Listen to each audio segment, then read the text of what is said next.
ating isang baboy. Ito yung good juice natin, kulang-kulang 10,000.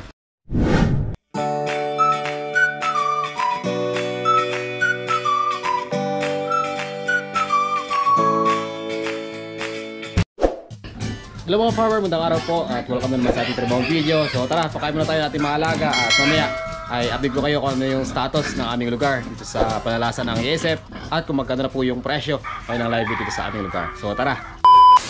So dito mga farmer, may nakababad na naman tayo na feeds, no? Ayan, so fermented feeding yung ating ginagawa dito or wet feeding para sa ating mga alaga. So same sa ating mga inahin at mga fatteners, ganun po yung ginagawa natin. So maghalo po tayo ng King's Vita Plus Animal Feed Supplement sa kanilang pagkain kasi nga napakaraming essential na mga elements yung ating pwede makuha dito, multivitamins, minerals, amino acids at napakaraming pang essential na mga elements kung saan ay makatulong sa kanila para maging maganda yung kanilang kondisyon ng ating mga alaga. So isang kutsara sa 3 kilong feeds o isang kutsara sa 4 litrong tubig. So ganun po siya kadaling gamitin para sa ating mga pagkain sa ating mga alaga. So tara, bigyan natin to. Nga saktong-sakto, nasa 10 to 15 minutes yung ating pagbabad at luso na po yung ating feeds dito na nai-prepare. Ayan.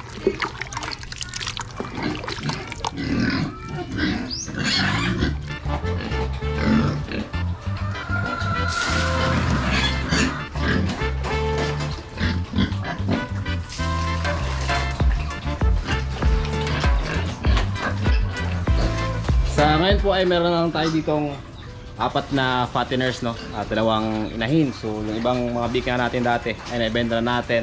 So nung nakaraan ay 5 piraso po yung ating mga fatteners na ito.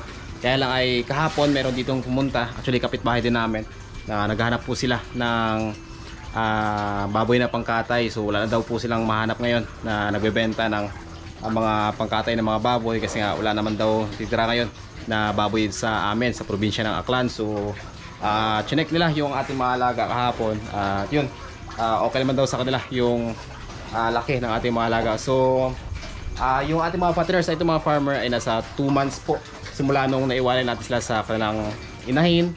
Estimated natin banga dito ay nasa 45 to 50 kg. So dito ay nagkamali mga farmer dahil kahapon nung kinuha nila yung isang piraso na baboy natin ay tumitimbang po ng 48 kilos yung isa na yon. Yan, so dito sa 4 na natitira natin dito ay hindi naman nagkakalayo yung kanilang mga sukat or laki. So basically ganoon din po yung kanilang mga timbang nito, so mga nasa 50 plus siguro kasi nga medyo malaki itong mga natitira dito.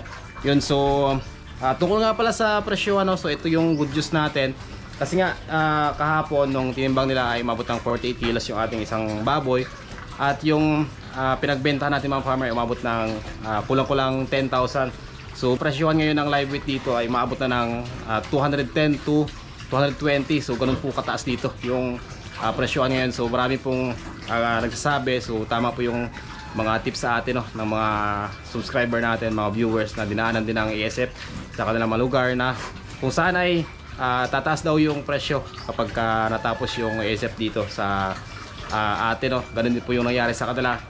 Isipin natin mga farmer na sa almost 50 kilos pero umabot ng 10,000 yung pinagbentahan natin. Pero dati nung hindi pa dito nakaranas ng ESF ay talagang 120 to 130 lamang yung live weight dito. So paabutin mo pa ng 80 to 90 kilos yung inyong mga baboy bago mo maabot yung 10,000 na gross profit na yon or gross income sa pag-alaga ng baboy. So napakaswerte kayo mga farmer yung merong mga alagang baboy at napakataas ng presyo. So marami nga nagko-comment sa atin, marami nagme-message na taga dito rin sa amin, taga Aklan, na kung meron daw tayong available pa na mga baboy or big na binebenta. So balak daw sana nila na bumili, kaya lang ay wala tayong available ngayon.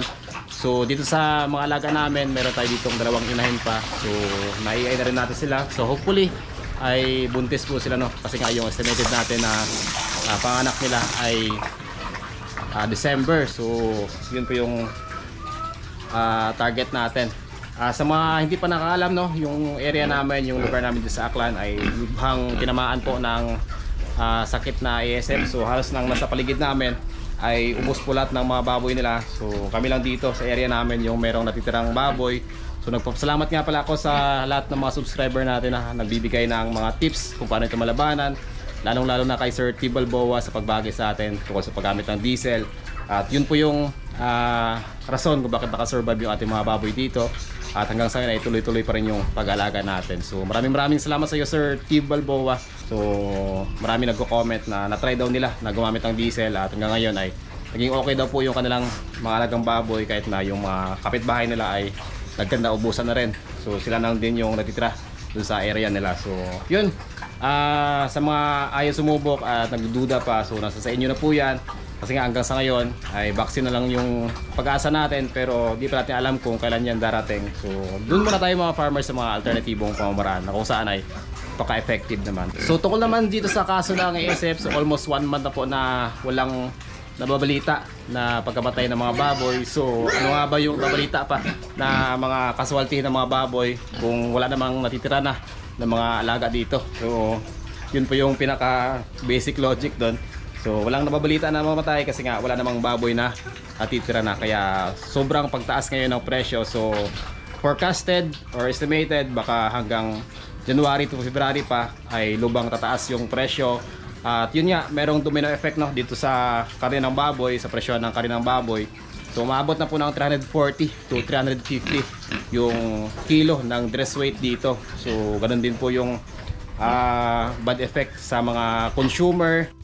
Ayaw para sana natin na ibenta, pero yun, nagpupumilit yung isa nating customer, kaya pinagbigyan na natin.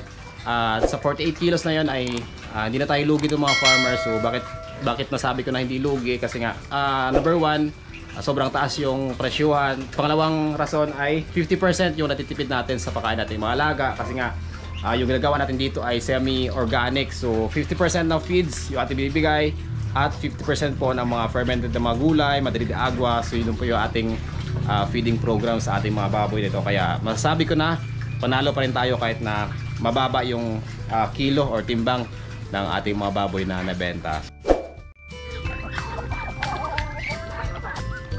So kayo mga farmer, isa sa mga pinagkakabalan ko dito ay yung pag-aalaga rin ng mga manok tsaka pato. So share ko rin din sa inyo kung ano yung feeding program sa kanila, kung paano tayo nakakatipid sa kanilang pagkain. So basically yung ating ginagawa dito mga farmer ay semi-organic rin, or minsan ay pure organic talaga yung pinapakain natin sa kanila. So nagpapakain po tayo ng mga ginayat ng mga madrid de agua or di kaya asula. So marami dito yung asula mga farmers sa mga palayan. So yun yung ating kinukuha. At the same time ay nalagyan na natin ng kaunting feeds. So yun po yung ating pinaka gastos doon. So pagbili ng mga feeds pero kakaunti lamang. At the same time ay para maging maayos yung kanilang kondisyon ay naglalagay po tayo ng King's Vita Plus sa kanilang pagkain, para sa ganun ay kompleto pa rin yung mga vitamins na nakuha nila at malayo po sila sa sakit. So tara mga farmer, pakain tayo sa kanila.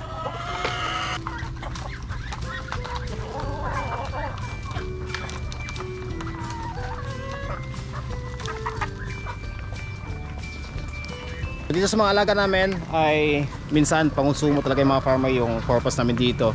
So nung nakaraan ay nagkatay po kami ng ilang pirasong mga manok. So libreng pangulam na yung mga farmer or libreng panghanda. So kapag ka may bili rin ng mga manok dito, eh syempre nagbebenta rin kami. So ganun talaga. So kapag ka into farming ka ay kinakailangan na maghanap ka ng ibang pagkakitaan. So hindi lang tayo nakapokus sa isa, kasi nga kapag ka nag-fail yung isa or talo yung isa, so kailangan meron tayong mga pang backup na pwede natin pagkakitaan. So dito mga farmer, unti-unti na pong dumadami yung ating mga alaga. So manok at pato. So meron pa dun sa loob mga farmer yung mga breeders natin. So unti-unti lang nangingitlog yung iba, at iba ay napipisa na rin yung magkano ng mga bagong sisiw. So yun yung ating pararamihin dito. So yung mga farmer, green na green. So puro asula kasi yan. So abangan nyo mga farmers sa mga susunod natin mga vlog, kasi nga may pupuntahan tayo kung saan ay grabe, sobrang dami yung asula talaga. So ikaw na lang yung magsasawa sa pagkuha, or ikaw na lang yung mamumblema sa pagkuha kung paano mo madadala lahat.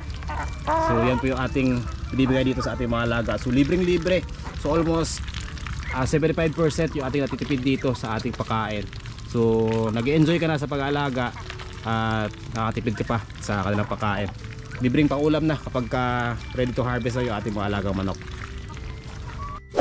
So yan po muna mga farmer yung ating update ngayon tungkol sa palasa dito ng ASF at kung magkano yung presyo ngayon ng live weight dito sa amin. So good news yung mga farmer para dito sa mga taga-Aklan at lalong-lalo na dun sa mga mayroon pang natitira ng mga baboy na hindi talaga tinamaan ng sakit na ASF. So ay mga farmer, maraming salamat yung panonood at bago tayo magtapos ay shoutout muna tayo sa ating mga sulit na subscribers, sulit na supporters lagi nag-aabang at sa lahat po ng mga OFW na laging tumatangkilik at na-inspire sa ating mga ginagawa dito. So shoutout po tayo kay Mami Ning Bebay, kay Sir Marvin Girarcas watching from Israel, kay Sir Rodrigo Esplana, kami po kay Ma'am Adelia Lopez, kay Sir Christopher Tuazon, kay Sir Ariel Tabag, kay Ma'am Hilda Teves, kay Ma'am Michelle Gam Samson, kay Sir Marnel Galet watching from Ilocos, kanon din po kay Sir Jonald Balate, kay Ma'am Melanie Gusi sa Aman family watching from Mauban, Quezon. Maraming salamat po. Kay Sir Macdo Allen, Ariel Duran ng Antique, Ma'am Anita Clarito ng Bohol. At pa-subscribe ng mga farmer at pabisita sa mga YouTube channel nila Burikdok Lifestyle, Onag Backyard Farm, Probinsya ng Magbababoy, Agriwen Adventures, Baliskarting Situring, Rick TV, Rolls Farms Life at Ma'am Lynn from D. So yung mga farmer, maraming salamat sa inyong panonood. At mga gustong pa-shoutout, comment lang po kayo sa ating comment section para may shoutout kayo sa ating mga next vlog. At sa hindi pa po nakapag-subscribe ay po-subscribe na din po para lagi po kayong updated sa mga gagawin pa rin mga videos, mga tips, tutorials, mga farm ideas o sana pwede pagkakitaan. So hanggang sa muli mga farmer, happy farming!